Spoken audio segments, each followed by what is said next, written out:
Queridos amigos, queridas amigas, nossos cumprimentos, rogando a Deus que nos abençoe, que nos envolva nas vibrações de paz, nas bênçãos dos seus emissários, os emissários do Senhor, que são, nesse recinto, os espíritos bons.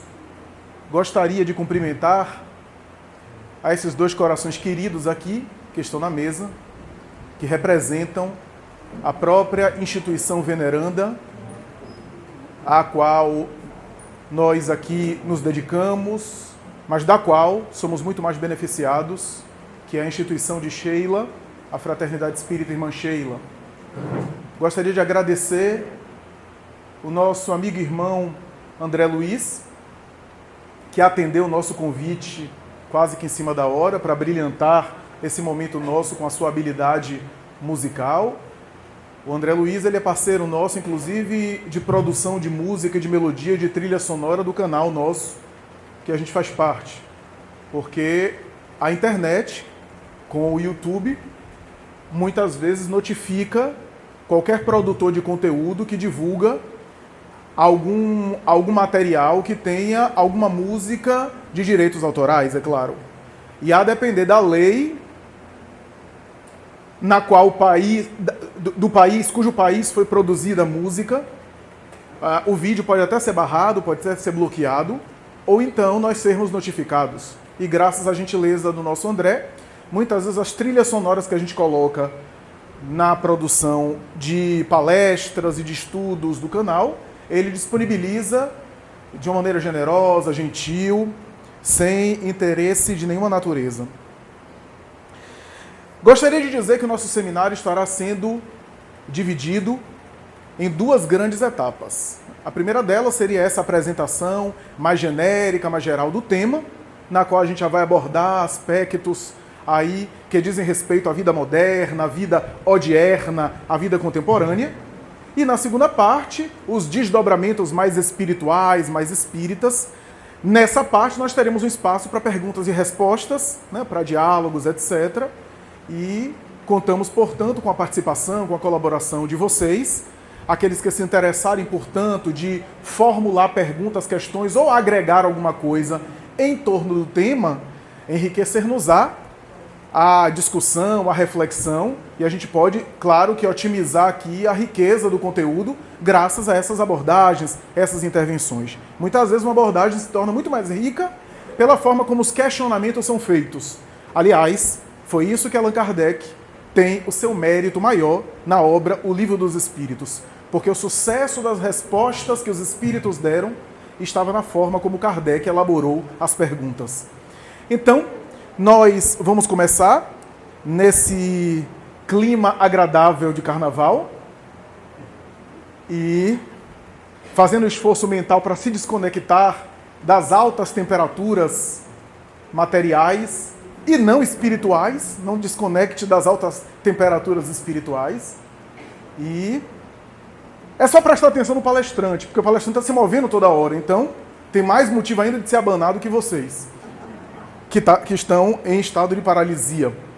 Mas é claro que contamos também com a colaboração, com a participação nessa parte de perguntas e respostas. Se algum amigo, irmão, algum companheiro aí de Seara quiser também participar e agregar alguma coisa, depois a gente conversa no intervalo. Durante o intervalo, o nosso André vai estar tocando, vai estar produzindo a sua música e espero fazer desses momentos, dessas horas, as mais agradáveis possíveis. Conta o espírito Humberto de Campos, em uma obra magistral escrita por meio do médium Chico Xavier. Obra Contos desta e doutra vida, se não me falha a memória. Humberto de Campos conta um caso que eu vou narrar aqui de acordo com a minha memória e com a minha emoção, não necessariamente matematicamente precisamente com as mesmas palavras, mas ele conta que é um trabalhador, que ele dá um pseudônimo, certamente não é aquele nome, mas um trabalhador ligado à atividade cristã, do mundo espiritual, decide organizar o seu projeto reencarnatório. Não se tratava de um espírito de alta envergadura, mas também não se tratava de um espírito comum, convencional. Era um espírito, digamos, com a permissão e o perdão da palavra, um espírito à semelhança da maioria de nós, que está mais ou menos na média geral, em nível mediano evolutivo. Nem está naquelas experiências mais primárias do processo irracional evolutivo, nem se encontra na experiência da sublimação do santo. Mas está no meio do caminho esse que permite que os espíritos possam colaborar com o seu processo de reencarnação. Que possam não dirigir, porque não tem autonomia moral para isso, mas pode opinar, pode requisitar, pode solicitar e pode confabular com os mentores espirituais, diferente dos espíritos muito missionários que participam de maneira a ponto de dirigir os seus processos reencarnatórios, e também diferente dos espíritos muito primários que, na falta de senso moral, na falta de discernimento ético-moral ou intelecto-moral, como gostava Allan Kardec, não conseguem ou não podem participar ativamente, porque são como crianças espirituais e os técnicos da reencarnação é que programam a reencarnação deles. Esse espírito estava nessa condição de requerer, de solicitar, de confabular com os mentores. E o processo reencarnatório dele foi muito bem elaborado. Tratava-se de alguém que já havia percorrido no passado peregrinas experiências na área da religião. Já havia tombado mais de uma vez na atividade junto ao cristianismo tradicional, dogmático, organizado. Já havia passado pelas fileiras católicas.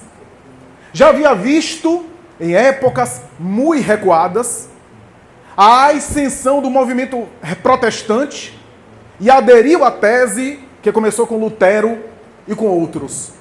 Esse espírito, esse ser, que já era velho do ponto de vista da experiência e também velho no erro, portanto espírito calceta, recalcitrante, como a maioria de nós, que já desenvolveu o intelecto, mas que se esforça por implementar agora aquilo que tem no intelecto como patrimônio no sentimento e viver de acordo com aquilo que já sabe, que já conhece, que é a maioria de nós, nessa condição em que a gente está. Já sabe o que é ético e nem sempre consegue viver de acordo com aquilo que sabe. É essa fase em que a gente está de conflito que caracteriza a maioria das pessoas que já despertou para a verdade espiritual ou para as grandes verdades cristãs. Ele, portanto, estava ali programado para reencarnar. A elaboração do seu programa incluía, inclusive, a sua educação doméstica, os pais que ele ia ter, que foram pais selecionados, rigorosos, queriam lhe dar disciplina, queriam lhe orientar o caráter desde cedo, que não iriam estimular-lhe as tendências viciosas e iriam ajudá-lo a coibir os abusos de que ele foi vítima no passado. Mas também, o encaminhamento para a atividade espírita. Porque os pais, aqueles que eram candidatos a serem seus genitores, já se encontravam atuando no movimento espírita. Portanto, nasceria em um berço espírita. Esse espírito, ele programava-se, portanto, numa tarefa muito boa. Não tinha necessidade e nem escolhera uma limitação de qualquer natureza do ponto de vista físico, na área das doenças, dos desafios de saúde, nem material de qualquer natureza. Teria saúde, teria condições de desenvolver-se na área profissional para ter a folga necessária a fim de implementar uma tarefa, que começaria com o verbo, através dos discursos, e culminaria mais tarde com o desenvolvimento da sensibilidade, uma sensibilidade mediúnica, que despontaria mais tarde para uma mediunidade ostensiva, e mais adiante, a psicografia de algumas obras que foram antecipadamente, adredemente organizada para vir a lume na Terra, do mundo espiritual para a Terra, por intermédio da psicografia dele. Tudo dependeria do desempenho dele na tarefa para ampliar as possibilidades e a área de ação. E assim, esse candidato, que percebia que a sua tarefa não era tão grandiosa assim, ele teria muitas facilidades, muitos encaminhamentos, não teria que lutar contra uma série de obstáculos que a maioria da população luta, inclusive obstáculos materiais, resolveu, portanto, aceitar a situação. A cidade onde ele iria nascer foi muito bem estudada, para que ele pudesse entrar em contato, inclusive, com a literatura e com os exemplos daqueles líderes espíritas do movimento inicial no Brasil. E a tarefa da sua reencarnação foi muito bem organizada. O seu nascimento, portanto, se deu por felicidade. Um filho querido, bem recebido, amado desde a tenra infância, cresceu no meio, portanto, de um lar que cultuava o evangelho no lar, que fazia leituras edificantes. O seu nascimento, portanto, foi feito dessa forma e a infância e mais tarde a juventude foi caracterizada por uma grande preparação intelectual. Por tendências anteriores, ele já veio e desde cedo na juventude ele já tinha inclinação pelas leituras da filosofia e da religião. Interessava-se por adquirir cultura, era um jovem, portanto, diferenciado. E foi adquirindo bagagem, cultura geral, cultura filosófica, cultura religiosa e, claro, aderindo desde cedo à atividade espírita por herança dos pais e mais tarde por convicção, por envolvimento na vida adulta, na vida jovem adulta. O início da sua tarefa, ainda por volta de 16 para 17 anos, foi glorioso. Quando ele começou a proclamar as suas preleções, os seus discursos inspirados, ele arrebatava multidões, que conseguia catalisar suas atenções de maneira brilhante. Ele conseguia, com seu verbo, envolver o público, graças às imagens muito didáticas, muito claras, as imagens que ele conseguia transmitir pelo seu verbo inflamado. Ele conseguia sensibilizar até as lágrimas o público que simpatizava com esse discurso bem fundamentado na obra kardeciana e no Evangelho de Jesus. Ele seguia de uma maneira admirável. A sua tarefa foi se desenvolvendo. E é claro que um jovem com 17, com 18 anos, começou a chamar a atenção. E é claro, provocou uma admiração geral. Esse verbo que só fazia ampliar-se, porque ao estudar mais, ao se dedicar mais, ao voltar-se para a leitura nobre, para as reflexões positivas e para a atividade na área da ação social, que a Casa Espírita também desenvolvia, ele foi ganhando tônus espiritual para enfrentar públicos maiores, para participar de eventos mais expressivos. E é claro, aqueles discursos que ele proferia, aquela palestra que ele normalmente apresentava, de tal forma conduzia as criaturas à sintonia com Jesus, com o mundo espiritual superior, que ele também ficava satisfeito com aquilo. O público também, os frutos estavam se dando. Pessoas começavam a se interessar cada vez mais pelo estudo espírita, pelo estudo do Evangelho, e ele, é claro, ia cada vez melhor.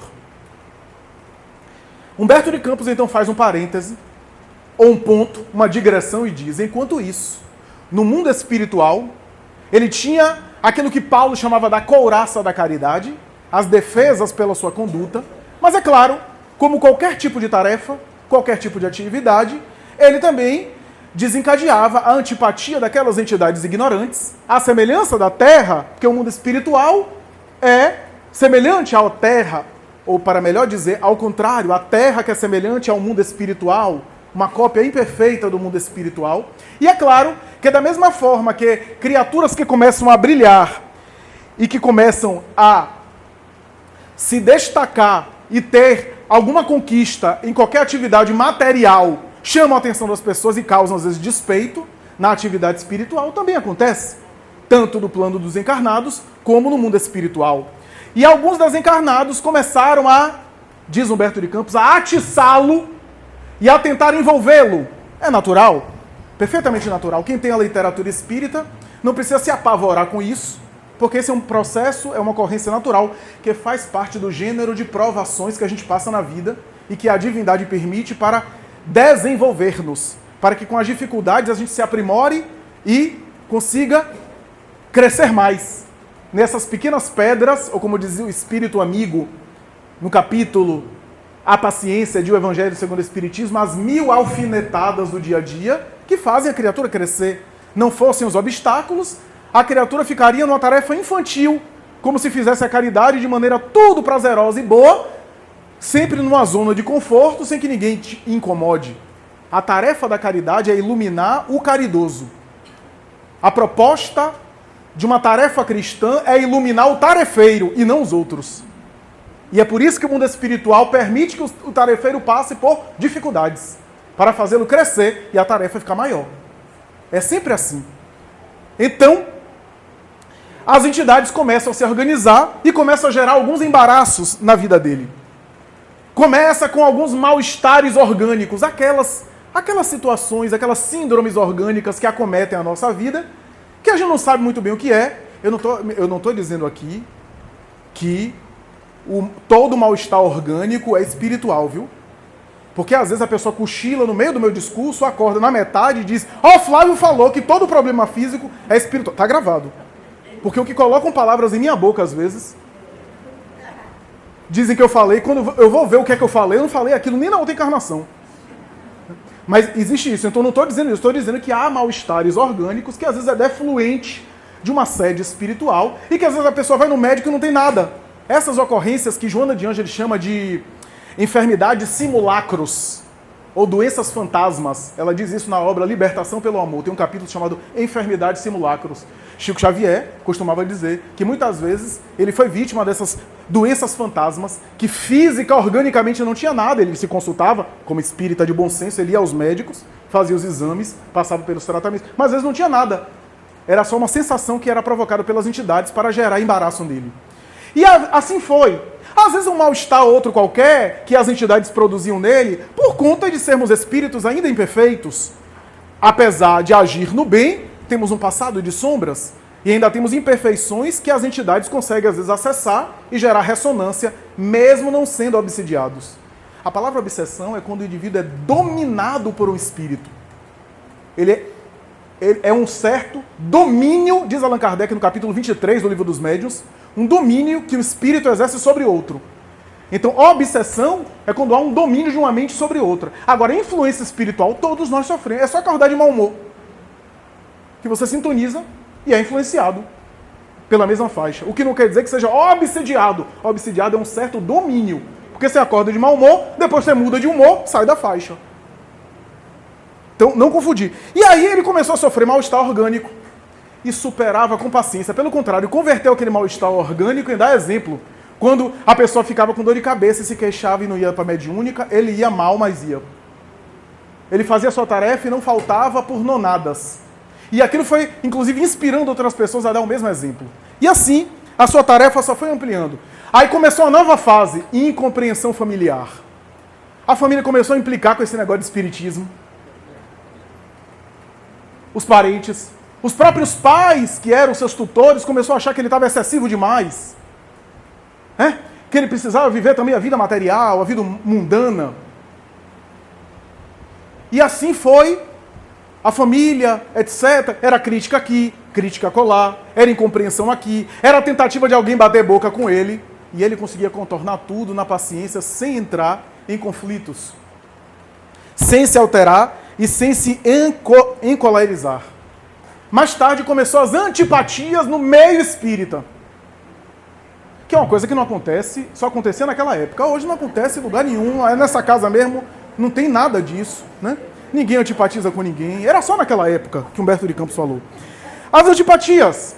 Então começou a antipatia no meio espírita. Pessoas que gratuitamente não gostavam dele e não iam com a cara dele. A gente encontra esse tipo ainda hoje, né? A pessoa nunca conversa com a gente, mas não suporta a gente. E aí, começou esses processos que podem ter origem no passado, mas que era também insuflado, assodado, influenciado pelo mundo espiritual. E ele conseguia contornar.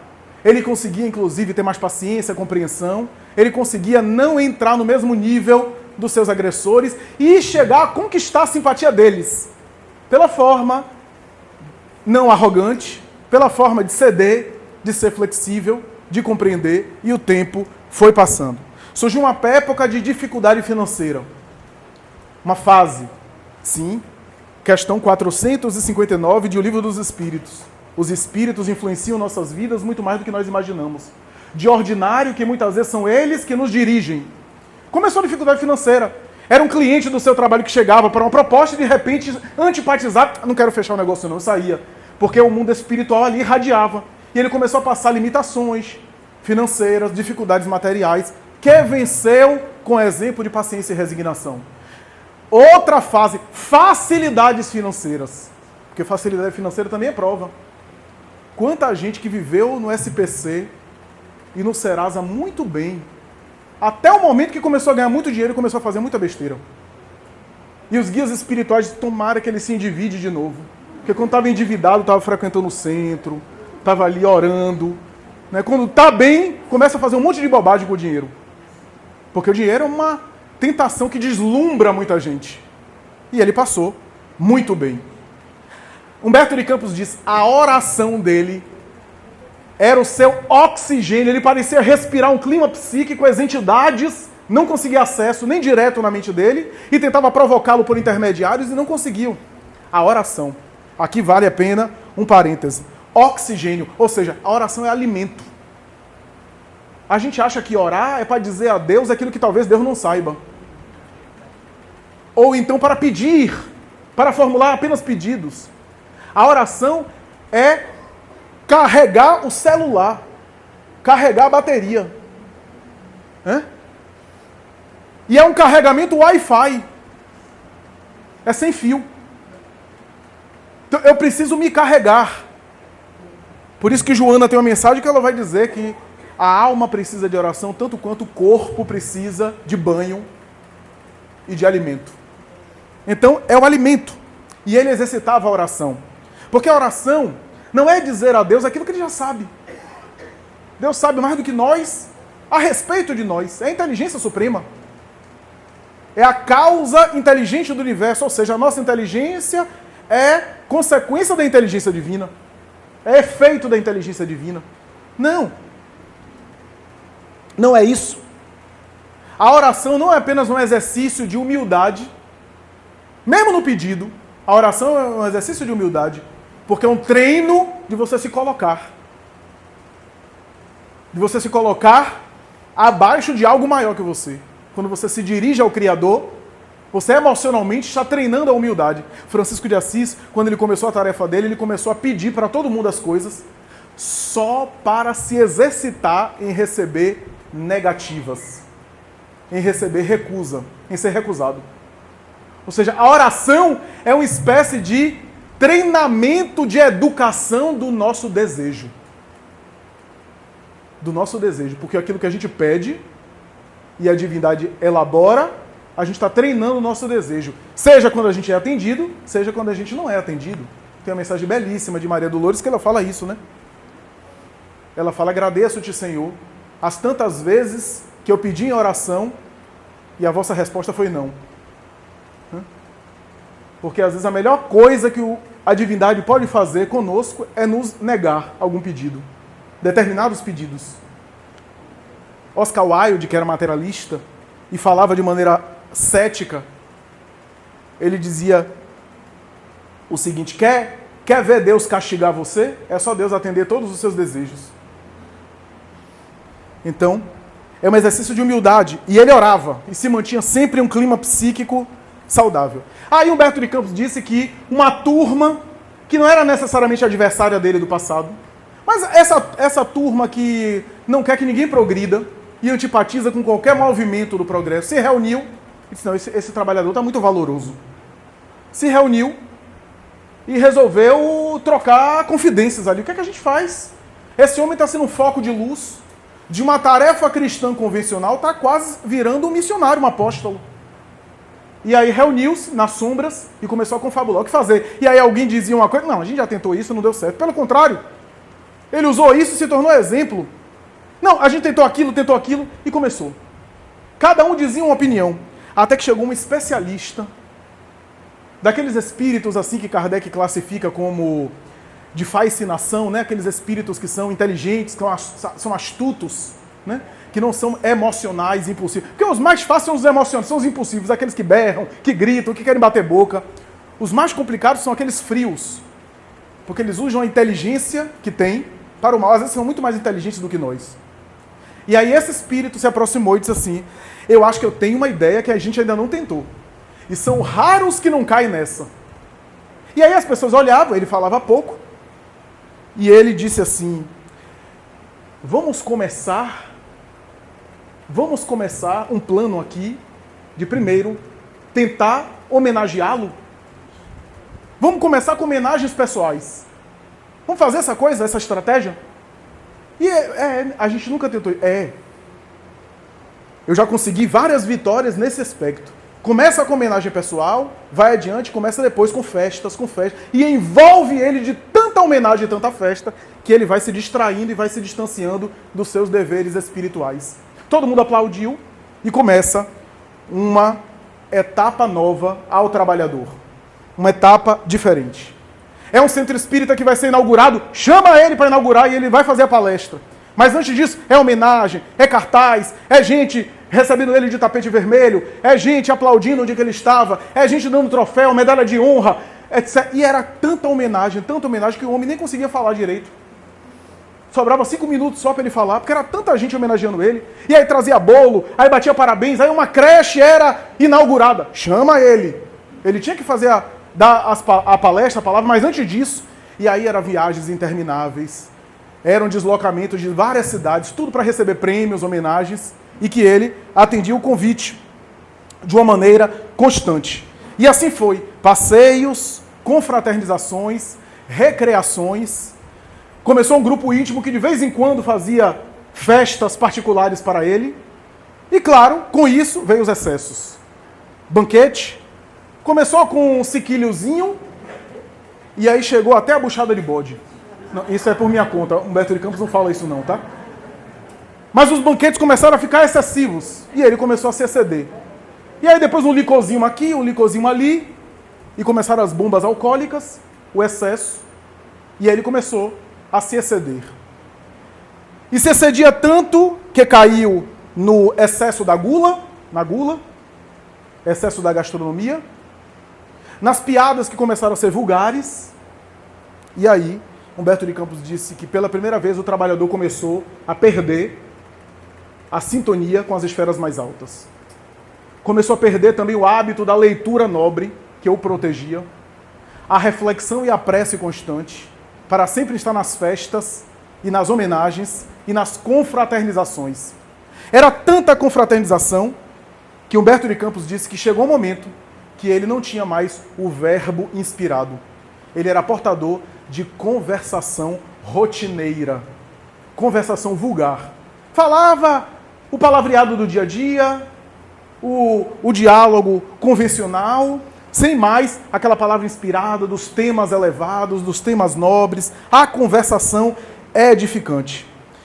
E daqui para acolá ele começou a ser vítima de enfermidades, problemas de saúde, problema do estômago, problemas gastrointestinais, problemas hepáticos.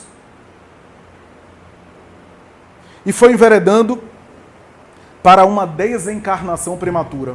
Chegou um momento que ele já tinha limitações de saúde que não conseguia fazer uma palestra de meia hora. E Humberto de Campos diz, antes de desencarnar, eu o visitei pela última vez. Vi-o em casa, em cima de uma cama, com mal-estar gástrico, tomando remédio e batendo boca com a esposa, irritado e colérico, temperamental. Não era mais aquele homem pacífico, aquele homem tranquilo, neurastênico, como diz Humberto de Campos, na cama, e alguns dias depois ele veio a desencarnar sem nem ter chegado na terceira idade, sem nem ter chegado na velhice. E aí Humberto de Campos diz que, nessa última visita que ele fez, aquelas entidades espirituais presentes olhavam o cidadão e disseram, e aí, está acamado, o que é que a gente faz com ele? E alguém gritou, vamos fazer uma festa? Vamos fazer uma festa para ele, para ver se ele levanta da cama? E todos deram uma grande gargalhada. Qual é a conclusão dessa história? Não é uma conclusão negativa de você não se divertir, de você não ter entretenimento, porque a vida na Terra é também para ser vivida de maneira alegre. O Evangelho é um convite à alegria. Nós precisamos da alegria, do relaxamento, do esparecimento, porque a mente precisa disso. A mente precisa do belo. A mente precisa também de Joana de Ângeles. Às vezes o repouso não é só dormir ou ficar parado, é mudar de atividade. Você mudar de atividade, você espairece. Você ir para um cinema, você vir para o teatro, você fazer uma boa leitura, você se divertir, você espairece. Mas a questão aqui é que a conclusão que a gente tira desse capítulo é o excesso de diversão. O excesso de diversão produziu nesse sujeito, nesse candidato à atividade cristã, outras consequências. O problema não era o seu divertimento, era o que gerava como consequência. O afastamento das atividades espirituais. A negligência para com seus deveres, inclusive familiar. O autodeslumbramento. E, é claro, a fixação apenas nos prazeres sensoriais. Esses prazeres do corpo, dos quais a gente às vezes não consegue se libertar. O estômago, o sexo, o sono, que nos fixam tanto a matéria e nos fazem ter uma vida sensual. Sensual aqui não é sexualidade não, sensual é essa fixação aos prazeres apenas físicos, sem o prazer emocional. E essa talvez seja a reflexão que eu faço nesse início de seminário a respeito desse momento que a gente vive, desse período que a gente vive. Não estou aqui tecendo uma crítica ao carnaval. O problema em si não é o carnaval, mas é o que a gente tornou do carnaval. Muitos espíritas, amigos nossos, que até gostam do carnaval, me questionam. E fazem algumas interrogações para mim. E eu sempre digo, o espiritismo não é uma doutrina dogmática. E olhe que as doutrinas dogmáticas têm o seu espaço. Há pessoas que se identificam com doutrinas dogmáticas e se tornam pessoas do bem. Pelo medo do diabo, pelo medo do castigo de Deus, por pagar o dízimo à igreja. Eu sempre digo, é melhor a pessoa pagar o dízimo à igreja do que torrar o salário todo em cachaça. E às vezes a pessoa fica fanático lá na igreja, com o pastor, melhor do que ser fanático na prostituição, fanático na bebida alcoólica. Então, todas as religiões têm a sua função e atendem necessidades emocionais diferentes. Mas o espiritismo, ele não tem uma etiqueta, uma regra. Você só se veste dessa forma, porque senão, espiritualmente, você vai estar ruim. Porque algumas religiões ditam a forma de se vestir. Algumas religiões têm um cardápio do que você vai se alimentar. O espiritismo não tem. O espiritismo é uma doutrina libertadora e uma doutrina que trabalha de uma outra forma. Com o bom senso. Com a consciência. Com o equilíbrio. Essa é a proposta do espiritismo. O espiritismo não diz o que é que você deve ver, não deve não deve ler, não deve ver, aonde você vai, onde não vai. E assim também se aplica ao carnaval. Só que o espiritismo esclarece. Esclarece algumas realidades. É possível a pessoa estar se festejando? Para a gente não parecer aqui crítico, ou como se estivesse condenando o carnaval e no fundo com recalque, porque gostaria de estar lá. Não é a questão. É possível? Eu conheço pessoas que vão felizes e vão se divertir de maneira saudável? É. É possível ir? É. Existe a atmosfera espiritual que os espíritas tanto falam? Existe. Mas não é esse o motivo mais importante. Não é esse o motivo mais importante. Porque a atmosfera espiritual negativa existe em outros lugares. Então você que é delegado, você não vai trabalhar porque a atmosfera é muito pesada. Pede exoneração do seu cargo. Eu tenho uma amiga espírita que é promotora do Ministério Público. Ela lida com homicídio da esfera penal. Ela tem que ler os autos do processo. Às vezes tem as fotos do cadáver da vítima que foi assassinada. Então ela não vai trabalhar porque é muito pesado? A vibração é pesada? Nós sabemos que nós temos uma atmosfera individual. E essa atmosfera individual, unida a outras, forma uma atmosfera coletiva. A gente sabe disso. A gente sabe que se temos aqui no ambiente todo mundo vibrando no bem, a tendência é a gente se sentir bem e há uma atmosfera pacífica. O assunto é mais complexo do que isso, mas a tendência é a gente se sentir bem. Numa atmosfera onde todos, ou a maioria, está vibrando de uma maneira mais baixa, a tendência é que predomine aquela irradiação. Essa explicação todo mundo sabe do carnaval, todo mundo conhece. Todo mundo entende. Só que não é essa a justificativa mais importante. Porque a pessoa pode alegar, sim, a energia a gente encontra em outro lugar, Quantas vezes a gente passa por um local que a energia está negativa, a gente não vai deixar de passar? Se eu quero brincar meu carnaval, se eu quero curtir, se eu quero me divertir, eu vou e vou me alegrar. E é verdade. O propósito, a princípio, do carnaval, em que pese a história do carnaval, tem uma tradição aí grega, romana, a tradição histórica do carnaval, que eu não vou me adentrar aqui porque não é o tema, mas é uma história que, na verdade, remete àqueles cultos do passado em que a pessoa, naquele momento, poderia se permitir fazer tudo. Essa era a mentalidade grega e romana, né? As festas de Baco, né? As festas do deus, do prazer e do vinho, e assim por diante. Então, era a ideia de que, em alguns momentos, a gente podia romper com as regras sociais e se permitir tudo. Eu sei que tem essa herança, mas não vamos entrar no mérito, porque, assim, a gente pode ter pessoas que vivem de maneira saudável, equilibrada e querem apenas curtir. Remonta essa ideia de uma vez no ano eu posso, pelo menos, esse é um propósito, a princípio, positivo. Naquele período, eu vou extravasar, eu vou brincar, eu vou me alegrar e vou aliviar as minhas tensões o ano inteiro acumuladas, o que deveria ser distribuído de maneira mais equilibrada. Eu me diverti também durante o ano, em momentos pontuais e não apenas naquele período. A questão, no entanto, da energia não é essa.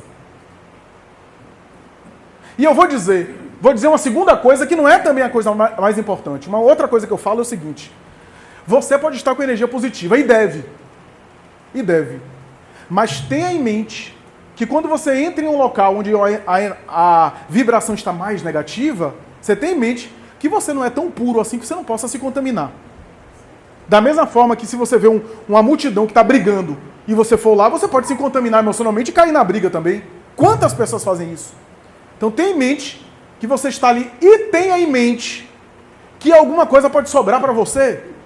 Todo mundo que vai sabe disso. Não estou condenando ir ou não vá no carnaval por conta disso. Acho que isso é o de menos. Filomeno de Miranda usa a metáfora do carro, né? O problema do trânsito não é você dirigir bem. É alguém que pode bater no seu fundo. Você não garante, não tem controle. É mais ou menos isso. Mas, repito, não são essas as justificativas mais importantes. A justificativa mais importante é o seguinte: nós todos guardamos muitos conflitos. E como nesse período do ano parece que as pessoas ficam mais ansiosas, inquietas, esse fenômeno de contaminação pode gerar em nós uma tendência a se exceder. A história que eu contei de Humberto de Campos foi uma história de excessos. O indivíduo caiu pelos excessos. Excesso de prazer, excesso de divertimento que abria espaço para outros excessos. A história de André Luiz em Nosso Lar foi excessos. Ele coloca na obra que foi vítima dos excessos. Porque o excesso de álcool e a vida sexual dele desorganizada gerou outras consequências. Porque o problema não é a pessoa ser compulsiva sexual. Porque às vezes a pessoa é compulsiva sexual e consegue se equilibrar, por exemplo, sendo compulsivo sexual no casamento, na monogamia, conseguindo ter um certo controle e não sair por aí envolvendo os outros na sua sexualidade perturbada. Mas o problema é que esses excessos geram consequências nos outros em função da fixação que a pessoa fica. Então André Luiz foi vítima dos excessos porque os excessos dele tiraram ele da vida familiar. Ele não foi um pai presente, não foi um marido presente. A atividade profissional dele, ele realizava com mau humor e até tratando mal as pessoas.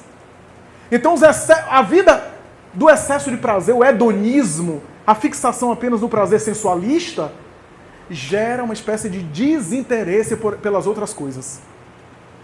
Pelas coisas emocionais e espirituais nobres.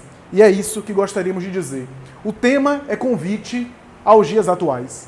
Nada melhor do que nesse momento primeiro aqui, antes de dar o intervalo, fazer uma breve consideração sobre o que são dias atuais. E começar com uma parte mais densa, porque as pessoas ainda estão acordadas, né? Porque se eu deixar para a parte mais densa no final, a pessoa vai desencarnar. É tentar entender um conceito em sociologia, em filosofia, em psicologia, que é o conceito de pós-modernidade. É muito difícil e muita gente não entende o que é pós-modernidade. É um conceito um tanto difícil de entender, porque tem vários autores produziu-se muito. A maioria dos autores acha que a pós-modernidade começa com a queda do Muro de Berlim, em 1989, mas isso também é discutido. Alguns acham que a pós-modernidade não existe.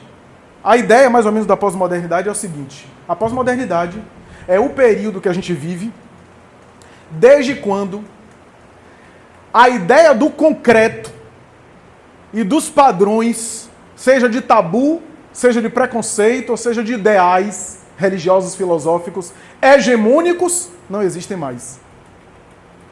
Como diz um grande autor sobre o assunto, a pós-modernidade caracteriza-se pelo fim das narrativas grandes. O que é isso, narrativas grandes? Pense na Bíblia. A Bíblia é uma narrativa grande, ali explica tudo. A tradição judaico-cristã, coloca na Bíblia ali o repositório de todas as explicações do mundo e da vida. Essa ideia de narrativa... Depois veio outras narrativas, né? Iluminismo, socialismo, marxismo, uma série de ideais, né? Idealismo, niilismo, todos esses ideais filosóficos que tentavam explicar o mundo através da sua vertente, da sua corrente, material ou não, são narrativas grandes. A pós-modernidade acaba com as chamadas verdades absolutas. A gente vai explicar e vai estudar aqui que há vantagens e há desvantagens nisso. A gente vai entender isso. É o fim das verdades absolutas, é o fim dos valores morais estabelecidos e absolutos, o fim do idealismo de massa. Sabe aquela ideia de lutar contra as ditaduras que aconteceram no século XX? Todos os jovens unidos para lutar, ou todo mundo se reunir no Rock in Rio para assistir determinado... Não existe mais isso. Não existe mais uma psicologia de massa assim que adere a um movimento específico. É só você abrir o Instagram. Tem nichos de interesse que reúnem algumas pessoas. Não há mais essa ideia de algo coletivo, mas há os padrões individuais, as necessidades individuais, as realidades individuais, a customização, a personalização das minhas necessidades. Por isso que eu hoje, numa rede social, eu posso ser autoridade de mim mesmo. Porque eu faço uma espécie de publicação lá das coisas que eu gosto e me torna a minha própria emissora de televisão. Não existe mais uma referência específica. A gente está na era do gourmet, né? É tudo gourmet, hambúrguer gourmet, comida gourmet. E essa gourmetização faz parte da pós-modernidade. Então, eu não quero algo que todo mundo quer ou igual a todo mundo. Eu quero até algo parecido, mas customizado à minha preferência, com as minhas características, com o meu sabor. Ou seja, o que eu quero dizer é o seguinte: tem coisas positivas nisso. E tem coisas também perigosas. Porque a pós-modernidade demarca o fim das autoridades verticais. Sabe aquela autoridade absoluta? Por isso a gente está vendo conflito na educação. A autoridade de pai e mãe. O movimento feminista costuma dizer que é a falência do patriarcado. Né? A ideia da função de pai, né? Que a função de pai aqui, psicanaliticamente falando, não é apenas o pai na casa, mas é a função da autoridade, do poder público, que está um pouco em descrédito. Né? A ideia da autoridade que deve ser respeitada e deve ser obedecida. Né? Essa função de pai, que seria representada pela lei, pelas instâncias, né, do poder, e também pela figura do pai, está em falência. Né? A falência, ou melhor dizendo, a crise do patriarcado. Então, essa falta de autoridade vertical. Eu não era desse tempo, mas já houve tempo, e algumas pessoas devem lembrar, que a pessoa ia e levava o exame de médico fechado, né? Hoje não existe mais isso. A pessoa já abriu o exame, já consultou o Google, já viu o que é que ele tem, qual é o tratamento, qual é a evolução do processo, né? Então, quando ele chega ao médico, ele já chega dizendo: olha, meu colesterol está alto, e o médico diz: e qual é a sugestão que você dá sobre isso? Né? Então, não existe mais autoridade absoluta. A gente questiona, a gente tem... Isso tem muito de positivo. Tirou aquela ideia de que a pessoa sabe tudo, e às vezes não sabe. Porque conhecimento é poder, e o conhecimento pode ser um instrumento de manipulação do outro, de exploração, mas também tem muitas desvantagens. Tem também muitas desvantagens. Né? A pessoa passa 20 anos, fez mestrado ou doutorado em uma área, se especializou, publica uma coisa e eu que nunca li um livro sobre o assunto, entro lá e sou o doutor do assunto para falar, discordo de você, não é bem assim não. A gente vê isso. A gente vê isso muito. Na minha área a gente vê isso. Uma pessoa que fez mestrado em psicologia, fez pós-doutorado, se especializou, e aí vem um garoto de 17 anos e diz, não é bem assim não. A democratização do conhecimento é boa, em um lado, que não dá aquela autoridade absoluta infalível, que alguém pode pensar, pode raciocinar, pode chegar também à produção de conhecimento, democratizou, mas também tirou um pouco do bom senso, das pessoas aprofundarem as coisas. Todo mundo tem opinião, todo mundo é doutor sobre tudo, todo mundo quer falar e emitir a sua opinião científica para a salvação da humanidade, só não quer ouvir a opinião do outro. A gente vê isso na internet. Humberto Eco tem uma frase que viralizou na internet. Esse grande escritor do O Nome da Rosa, né? Que fez um filme mais tarde, Cemitério de Praga. Né? Ele já faleceu há alguns anos. E ele era um pouco averso à internet. E ele costumava dizer que a internet deu voz aos idiotas. Ora, essa frase pode ser interpretada de diferentes termos, diferentes formas. Né? Eu não chegaria a essa ideia da internet. Acho que a internet, a produção tecnológica, as ferramentas tecnológicas vieram aí e nos ajudam e muito. Como facilitam nossas vidas. Mas, de fato, há também desvantagens no uso dessas mídias, no uso dessas ferramentas. Porque todo mundo sabe, todo mundo tem conhecimento, e aí a quantidade de conhecimento que não é conhecimento, que é apenas opinião pessoal, que é apenas coisas sem base, também existe muito. E às vezes a pessoa ganha notoriedade mais pelo marketing do que pela profundidade das suas ideias. Essa é a ideia de pós-modernidade. Para não ficar um negócio muito filosófico, eu vou dar um exemplo, que quem deu esse exemplo foi Jorge Forbes, talvez o maior psicanalista lacaniano do Brasil. Ele teve aulas com o próprio Lacan, é o presidente da Associação Lacaniana do Brasil. E Forbes costuma dizer o seguinte, imagine uma festa de casamento. Imagine uma festa de casamento. Como é que os homens se arrumam para uma festa de casamento? Tudo igual, né? Aliás, um homem pergunta para o outro, o blazer, o paletó, é claro ou é escuro? Né? Porque se é de dia, pode ser claro ou não, fica feio, é melhor azul marinho e preto, que cabe bem, camisa branca por dentro e a gravata que qualquer cor combina com tudo. O que diferencia é só a gravata. Mas é tudo igual. Os homens numa festa de casamento são modernos. Agora pergunte para uma mulher se ela quer ir igual a outra, com vestido e salto, igualzinho a outra. Não quer. As mulheres na festa de casamento são pós-modernas. Essa é a metáfora melhor que eu tenho de modernidade e de pós-modernidade. A pós-modernidade acabou com aquelas verdades absolutas. Como diz Leandro Carnal, a ideia que a avó dele tinha, né? Se tomar abacate com leite, tem diarreia. E ninguém convencia ela que não tinha. Ou vai morrer, como alguns falavam. Manga com leite, né? Então, a pós-modernidade priorizou a ideia da individualidade em detrimento da massa, do coletivo. Isso é muito bom.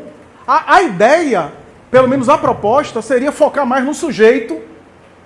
Para quê? Para autoconhecimento, para melhoramento pessoal. Mas em nível absoluto não foi isso que se deu. Por incrível que pareça. Deveria ser para isso. Até foi, em certo nível. Mas houve muitos efeitos colaterais. Porque o positivo era o quê? A subjetividade. Nós não somos iguais, somos diferentes. Mesmo os muitos semelhantes têm diferenças entre si. A ideia da psicologia, da ciência psicológica é isso, né? Toda pessoa, por mais igual que seja, tem características diferentes. Nenhum deprimido é igual ao outro. A depressão é única. Sintomas gerais. Mas cada depressão se manifesta com cores diferentes em cada sujeito. Isso é a ideia do subjetivo. Mas o que é que gerou nisso tudo? Gerou um grande efeito colateral. Zygmunt Bauman, o grande sociólogo polonês, um dos maiores pensadores da pós-modernidade, que utilizou a expressão pós-modernidade a princípio, depois ele trocou para a expressão líquida, que mais tarde notabilizou, né, se notabilizou com essa expressão líquida. Ele escreveu um texto formidável que faz referência a um texto freudiano. O texto de 1930, do Mal-Estar da Civilização, a melhor tradução, na verdade, é o mal-estar da cultura e não da civilização, que é um texto clássico, um texto emblemático, né? Um texto que Nise Del Silveira chegou a dizer que esse texto inaugura o mundo pós-moderno, né? Nise Del Silveira tem um texto sobre Freud que ela vai dizer: Freud abriu as portas para a pós-modernidade, mas não entrou nela. Por quê? Porque Freud tinha pensamentos que eram mais do moderno do que do pós-moderno, né? Esse texto de 1930 é um texto sensacional. Mesmo quem não é psicanalista, eu aconselho ler esse texto. Aconselho. Vai entender. Freud escrevia muito bem. Freud escrevia fácil. Freud foi indicado ao Prêmio Nobel de Literatura na sua época.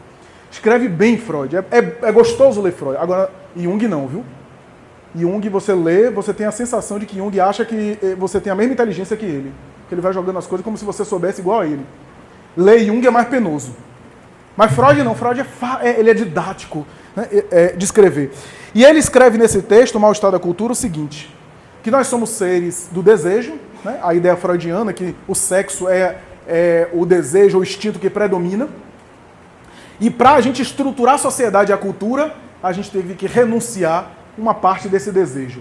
Porque se a gente fosse viver só em função do desejo, a vida de sociedade seria impossível.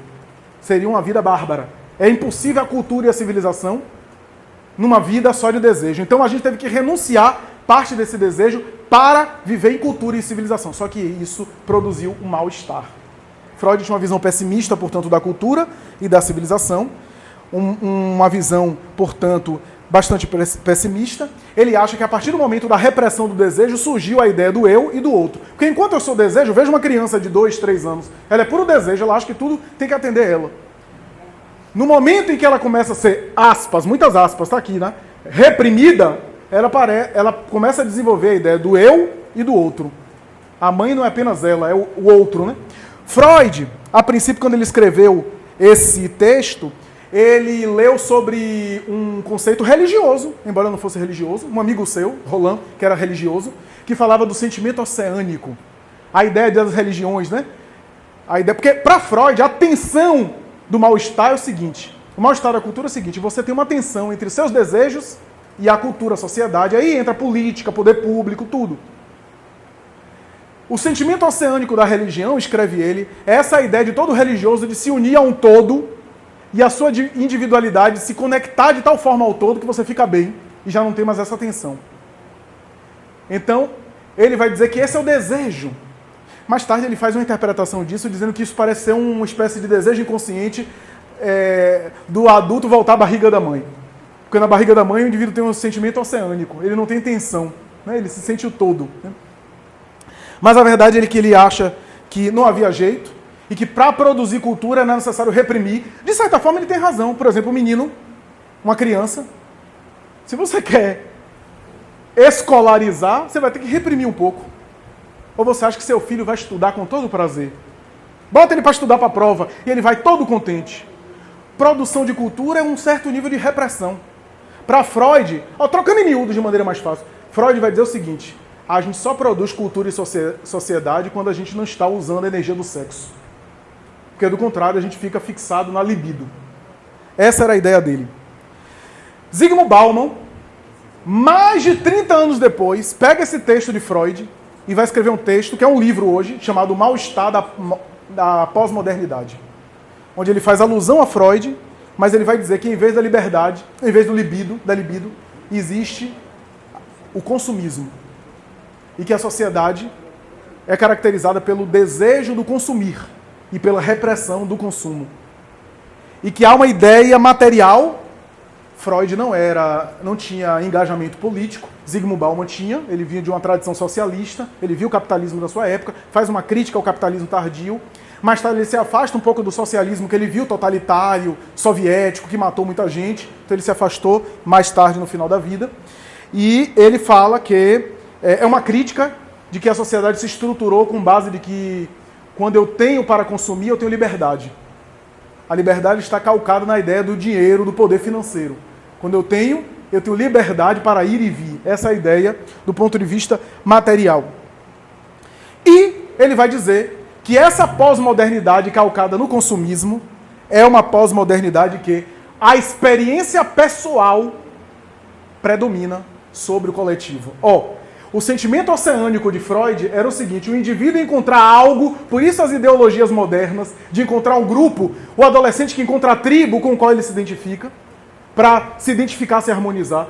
O sentimento moderno era esse. Encontrar um oceano com o qual eu me identifique, e aí eu fico relaxado, eu não tenho tensão. Na experiência pós-moderna, Zygmunt Bauman vai dizer não. Não existe mais essa busca por esse oceano. Existe o desejo de você se destacar no oceano. De você estar em evidência. Por isso que alguns dizem o seguinte: no momento que você começa a tirar selfie e a deixar de curtir sua viagem para editar foto no Photoshop e mandar no Instagram, você está na pós-modernidade. Porque a pós-modernidade se preocupa mais com a produção da imagem do que com a experiência real. Essa é a ideia que está por detrás da pós-modernidade. Eu não falei que o lado positivo seria a ênfase no indivíduo, na individualidade. Isso é bom? É. Para sair um pouco da psicologia das massas. A psicologia das massas gerou protestos positivos, gerou lutas democráticas, mas gerou também o nazismo. Porque na psicologia das massas as pessoas se unificam, se sintonizam e quase sempre jogam para fora aquilo que elas têm de pior. Lembra daquele caso dos meninos que jogaram fogo em um índio? Em Brasília? Ou de outros que mataram a prostituta, porque era uma prostituta, eu achava que era prostituta e matou no ponto de ônibus. É provável que aqueles meninos só fizeram isso porque estavam em grupo. É bem provável que sozinho não teria tocado fogo no índio. A psicologia das massas potencializa aquilo que a gente tem de pior nesse sentido. Então a pós-modernidade deu ênfase no indivíduo. Qual foi o efeito colateral disso? A ênfase no indivíduo. Em vez do indivíduo voltar-se para si mesmo, para se conhecer, nós geramos uma cultura narcisista. Do eu e do eu. Então o que é que a gente vê hoje, conforme o livro de Bauman, já concluindo esse primeiro momento, essa primeira etapa? No livro Modernidade Líquida ele fala isso, e em outros, ele diz o seguinte: que a internet é um símbolo da pós-modernidade. Porque um dos lugares da internet que mais bomba são as redes sociais. Qual é a conclusão, teoricamente, que você chega? As pessoas querem se relacionar. As pessoas querem interagir.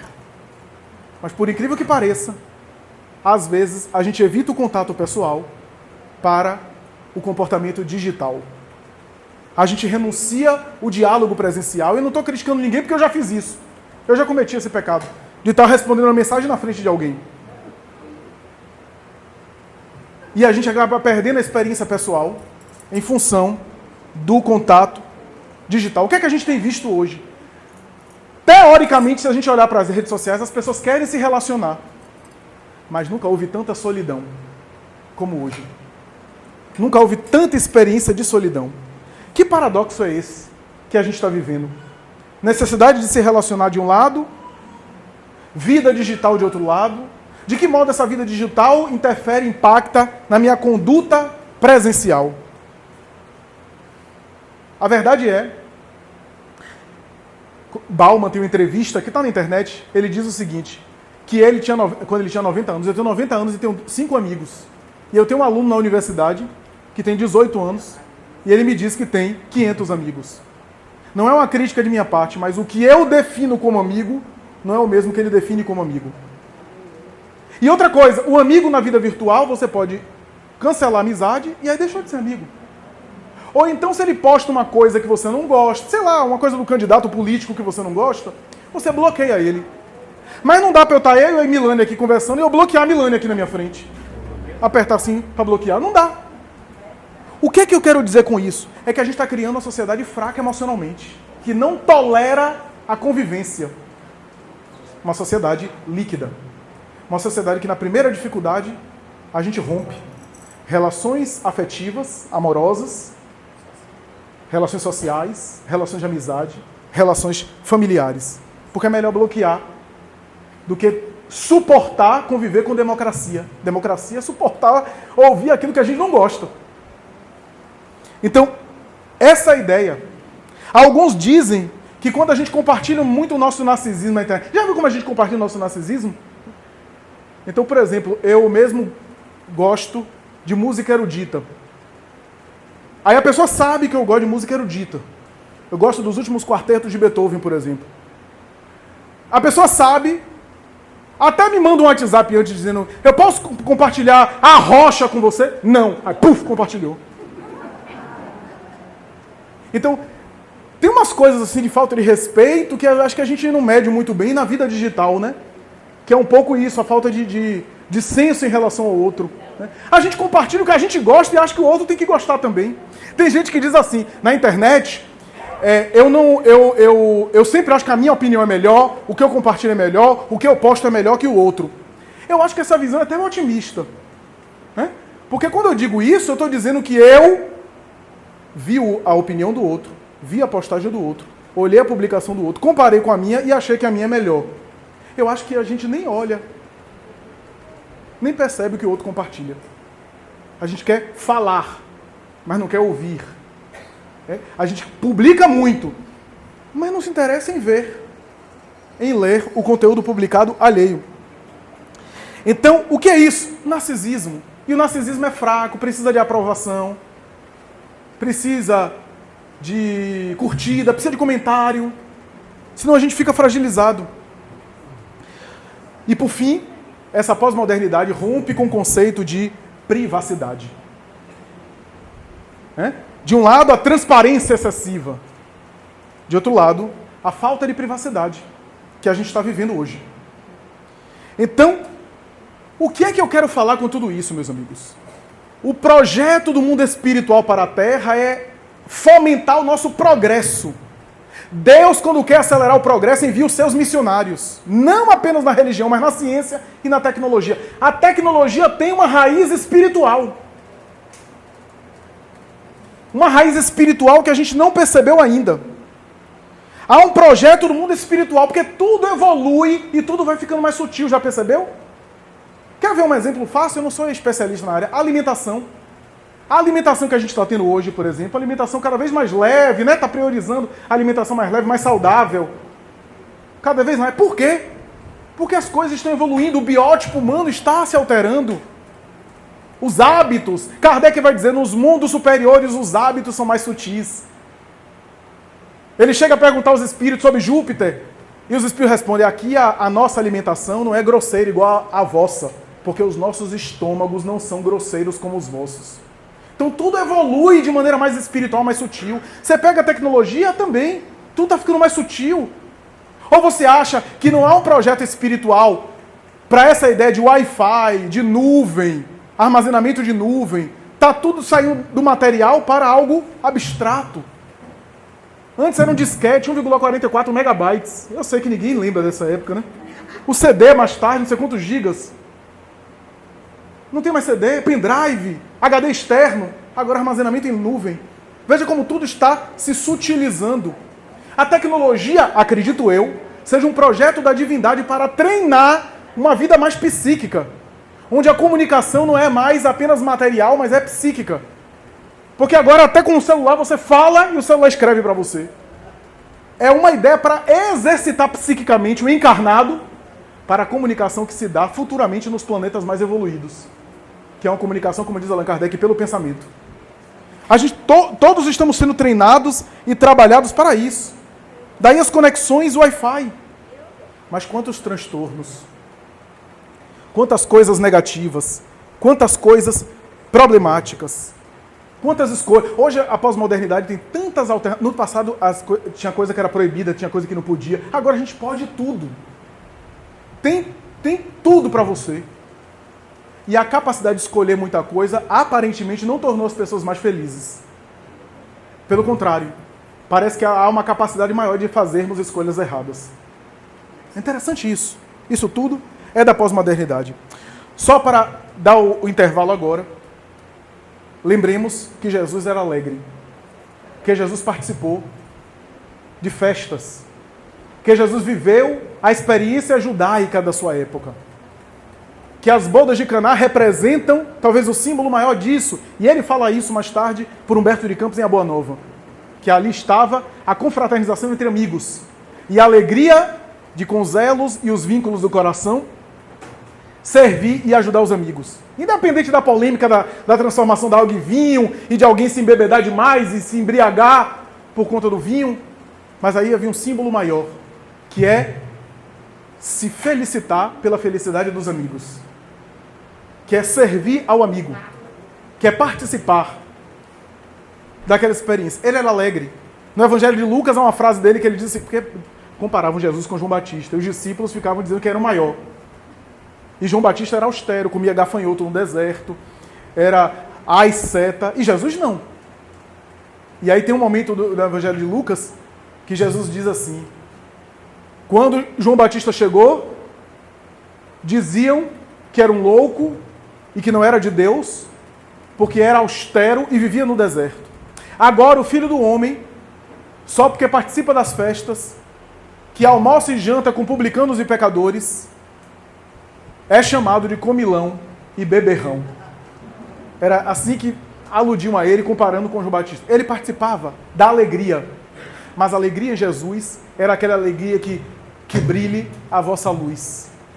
Era a alegria que era um júbilo interior. Não era uma alegria de momento que depois ia deixar um travo de amargura. Quanta alegria que a gente tem e cuja conduta mais tarde a gente vai ficar amargamente se arrependendo de um momento que nem vale a pena, um momento ali para depois muito tempo de dor e de remorso. Ou de consequências negativas, de um equilíbrio espiritual que a gente conquistou a duras penas e a gente joga tudo por baixo. Então a alegria em Jesus é esse júbilo que brilha a vossa luz. Já perceberam que a expressão que brilha a vossa luz pressupõe que já existe uma luz? Que brilha a vossa luz pressupõe que você tem uma luz, que você precisa fazê-la brilhar, mas a luz já existe. É, portanto, uma expressão super otimista do homem que era o exemplo para todos nós. Vamos agora dar o intervalo e logo depois voltaremos.